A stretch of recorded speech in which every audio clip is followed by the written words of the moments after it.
This is the Arduino Opta PLC. PLCs are pretty well known for being hundreds or sometimes thousands of dollars because of their industrial ratings, and often the software and the licensing accompanied with them is hundreds or thousands of dollars as well. Arduino has created a compact microcontroller that has relay outputs and digital inputs on board, as well as programmable buttons and LEDs so that you can learn the basics of controls and automation, or build IoT and industrial automation solutions for just a couple $100s. And for myself as a creator and the person who runs LeMaster Tech, I'm really excited about this product because it gives me a way to teach the basics of controls and automation engineering, which is the field I work in professionally and something I feel quite passionately about, at a price point finally that's pretty accessible for anyone who's looking to break into this field. So in today's video, I'm going to walk you through downloading the PLC IDE from Arduino, getting online with it, and creating your very first project, because in the coming videos on LeMaster Tech, we're going to be doing progressively more advanced controls and automation tutorials, and being able to get started with the Arduino PLC is going to be very important if you want to follow along with all of those tutorials. So let's get right into it. All right, let's go ahead and just pop the Arduino PLC IDE into Google. And the Arduino software link to the PLC IDE, the big button that says download the PLC IDE. I'm going to download the Windows version, and I encourage you to contribute and download. Arduino's a pretty awesome company. I'm going to just download because this is like the 5th time I've done this. Arduino's pretty awesome, and they give their stuff away for free, their software stuff. But let's go ahead and install the PLC IDE together. I'm going to check yes to launch it once it's done, and I'm going to hit finish. Okay.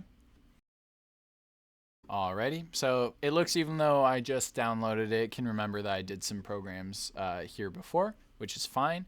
I'm just going to hit new project anyways, and I'm going to name it my first PLC. And make sure your target is the Opta unless you're using the Portenta machine control.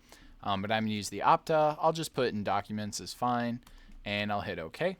It's going to take a minute to generate the project. All right, then the device shows up here. First thing you want to do with the new Arduino PLC that you have plugged in, you want to go to Device Manager on your computer. Make sure you know what port your PLC is plugged into. I'm almost sure mine's USB 13, but I'm going to go ahead and unplug it. And I see 13 goes away. Plug it back in, and 12 and 14 come back. Interesting. Okay, so this one might be in a weird state of limbo. That's like it got half booted before. So I'm going to double click the reset button. That puts it in firmware reboot mode. So if your PLC is brand new out of the box, you should only have one USB serial device port here. So COM13, we're going to come in here and select that. And the first thing you want to do, regardless of the fact that you haven't written any code yet, is just on port COM port 13. You just want to hit download. It's for initial setup and reinitialization. It tells you on a new board, file system formatting can take some minutes. It takes some minutes, so just get it started. Really all you're looking for, you want this bottom left window to keep doing stuff. You don't want it to freeze and hang up. But it does take a couple minutes, so I'll probably fast forward much of this or play games on my phone.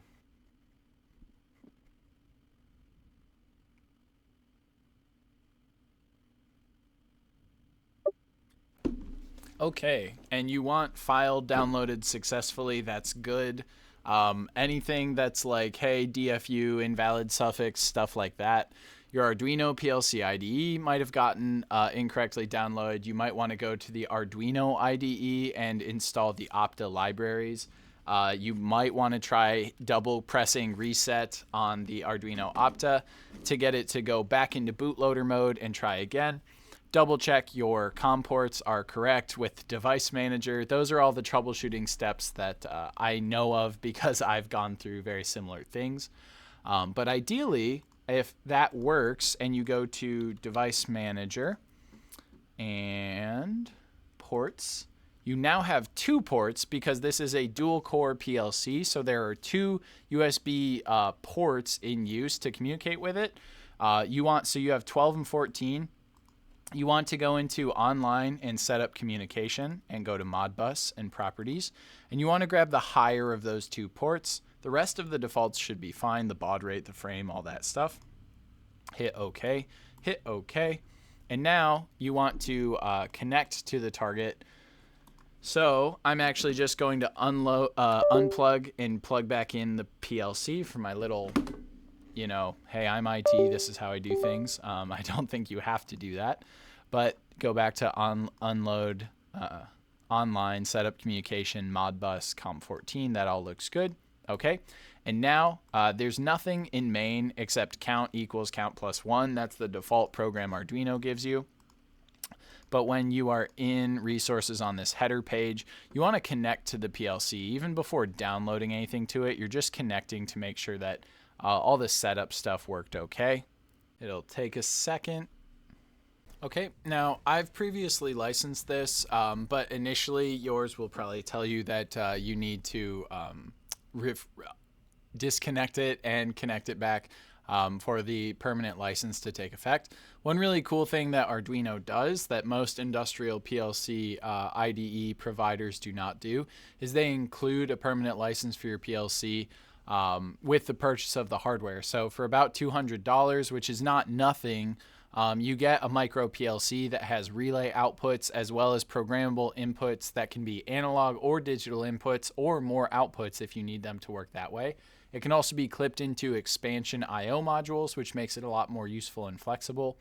And then a permanent license, because even the more affordable hardware providers, Beckhoff, Wago, Siemens, have some more affordable PLC lines. They get you with licensing their software as well.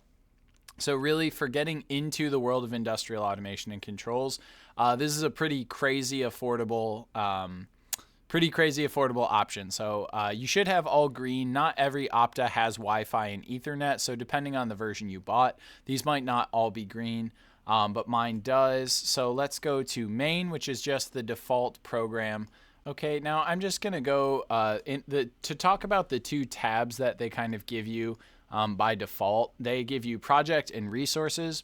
In resources, you can see the Opta that we added. And in later tutorials, I have some I/O expansion modules. You'll see where we add those as well. So we have even more inputs and outputs we can play around with.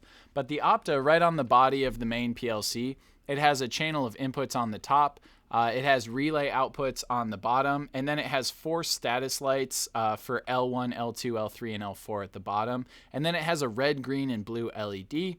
All here, and then it also has button inputs. So we're going to use these in future videos.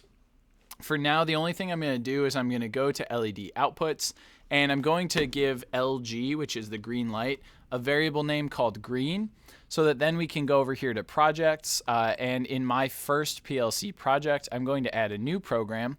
I'm going to make it structured text, and I'm just going to call it green light. Okay, and I messed up because you need to assign it to a task. So I'm going to delete that real quick and show you what I mean. Add new program. We'll just call it green light. We'll make it in structured text, and I'm going to assign it to fast. Okay, so now it doesn't have a question mark over here. And all I'm going to do is say green and then colon equals sign true all caps and then a semicolon. Okay, and you can see right now there's nothing on my PLC. I'm going to hit download and compile, and the green light turns on. Okay, so this was not a PLC programming tutorial. This was getting started with the Arduino Opta PLC tutorial, because we are about to do a whole bunch of ladder diagrams, structured text, hooking up inputs, hooking up outputs, building HMIs, all the stuff that turns you into a controls and automation engineer. We are going to do that, and we're going to use the Arduino PLC IDE and the Arduino PLC itself. So super important to go through the basics together. If you're running into problems with this, do not skip this and go forward to the next few videos. If you're trying to truly follow along with this tutorial, you really need to be able to get online with your PLC and at least make sure that you can turn that green light on and off. Otherwise, you're going to be trying to follow along with tutorials in this series that will show you useful information and useful concepts. But if you're not online with the PLC right now, the rest of the tutorials will mainly just be for your information, but they won't be practical exercises together. So let me know in the comments below if you have questions on this video. It's very important to get this right. Again, quick thank you to Arduino for providing the hardware in this video. A $200 micro PLC, just to give you a sense of where the industry is at. That's about 50% of what a comparable micro PLC from another vendor might be, but it includes perpetual licensing. So like I said, hardware or licensing, almost every other manufacturer gets you on one of those. Some of the giant manufacturers like Rockwell and Siemens, they honestly have pretty expensive hardware and software. So it's pretty cool that Arduino has built a way for you to learn about this industry with hands-on exercises for about $200 US dollars for the international viewers. So thank you so much for watching. The tutorials are really going to take off from here, so I hope this basic setup was useful for you. Let me know in the comments with any questions. We'll see you next time, and thanks for watching. Bye.